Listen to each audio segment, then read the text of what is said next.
Councillors at Portsmouth's Rape Crisis Centre can't underestimate how difficult it is for sex abuse victims to come forward.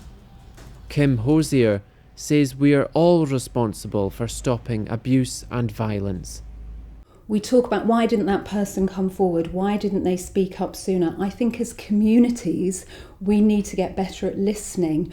We need to get better at believing. People don't come forward because the communities, and for me, communities includes everybody, aren't good at listening, aren't good at being open-minded. People judge very quickly. I want to sort of say that because I think sometimes we can point the finger at victims and say, why don't they come forward? Or we can point the finger at perpetrators. But we all have a part. If we want things to be different, we can all make a difference. Discussion of sex abuse victims comes as 8 police forces are investigating former Prime Minister Sir Edward Heath. Hampshire Constabulary is one of the forces involved. Officers are remaining tight-lipped, but a source has told Solent News Now that the case is complex and will take a while to investigate.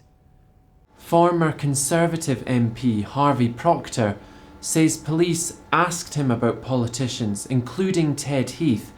Questions were allegedly raised about abuse and even murder of children at Westminster sex parties in the 1980s.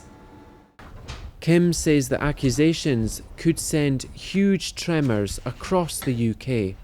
Hello, Portsmouth Abuse and Rape Counselling Service. I think lots of us want to hold on to the belief that we can trust establishment, that we can trust the pillars of establishment. And when we start to get information that that isn't the case, that's psychologically very difficult for us to deal with. Yeah.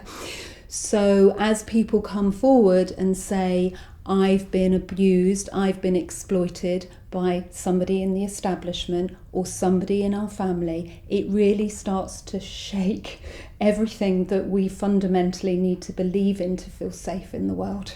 So I find that sort of fascinating. And again, whilst I think it's really important to cover these stories, and it's really important that we talk about child sexual exploitation, sometimes I worry that we deflect away from looking at what's happening in families. Conservative official Andrew Murison doesn't think the allegations will damage his party, but he thinks the claims will erode Ted Heath's reputation, even if they're untrue. Public figures, of course, are going to be subject of allegations of this sort. I think it's possibly part of a pattern. They are, however, serious and, of course, need to be looked at properly. But I do feel rather sorry for some of our figures who have now passed on. Of course, are not around to defend themselves, but their reputations, nevertheless, are, it seems, up for grabs, and that's a sadness. But if there is any veracity to these stories, clearly they need to be properly looked at since they are serious. But I would just have that caveat, that slight caution in my mind. Off the Records Haven't office provides a counselling service for young people. Sam Gurney says victims must be given the right support. Giving police evidence could reawaken their trauma.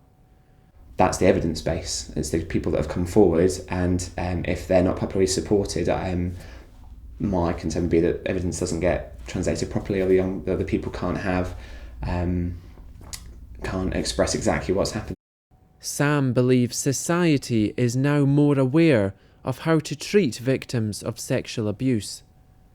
I see already that I think the process has already been learnt. I think the amount of things that are now out in the media, how well known, I would hope that, say 20, 30 years from now, historical cases wouldn't be coming forward because of where we are now. And in fact, it could be that the societal kind of look at how society views abuse is the reason we're getting historical accounts now. Actually, we have a society that will appreciate the impact that it has on the victim and the strength it takes to come forward, that actually people now feel comfortable to be able to do that. So in fact, what I'd hope that the fact we're having more historical cases now would be a protective factor, that we wouldn't see as many in the future, because society is more open to hearing these cases and to be taking them seriously. Kim, on the other hand, needs more persuasion. Most people who visit the Rape Crisis Centre don't report to the police. I suppose when I look at the cases that have come up so far, and there have been many, I'm still not convinced that they're being thoroughly investigated. So, and certainly survivors we speak to, there are some who do have faith in the system, but there are many that still do not trust that the system will protect them, will listen to them, and that they will get justice. Because in lots of cases, they're not seeing justice. Dale McEwan, Solent News Now.